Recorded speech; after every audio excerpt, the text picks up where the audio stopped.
एक दफा ऐसा हुआ कि इलाके में, अल्लाह करे शायद किसी तक ये बात पहुंच जाए, तवक्कुल किसे कहते हैं, एक इलाके में बारिश नहीं हो रही थी, नबी भी काट पड़ गया, लोग परेशान हुए, सब ने ऐलान किया अभी कल जो ग्राउंड है सब जमा हो जाए, मिलके यहाँ इज्तिमाई तौर पर दुआ करेंगे, नमाज इसका अदा करेंगे।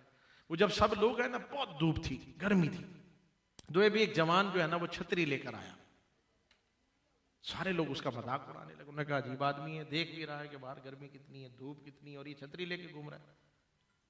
तो जब उससे पूछा गया कि भाई अल्लाह के बंदे, बारिश है नहीं, पानी की काट पड़ा हुआ है, लोग यहाँ आए दुआ करने के लिए, तू छतरी लेके घूम रहा है, अल्लाह करे शायद किसी तक ये बात पहुंच जाए। उस जवान ने पता है क्या कहा, उसने कहा जब मांगने रब से आए हैं तो खाली जाएंगे? नहीं समझा सका शायद। उसने कहा जब मांगने अपने रब से आए हैं तो खाली जाएंगे? मैं छतरी इसलिए लाया हूं, जब सब मिलके मांगेंगे बारिश होगी तो वापसी पे मैं बारिश में छतरी लेकर चल रहा हूं। इसे यकीन कहते, और ये हमारे बुजुर्गों से हमें मिला है।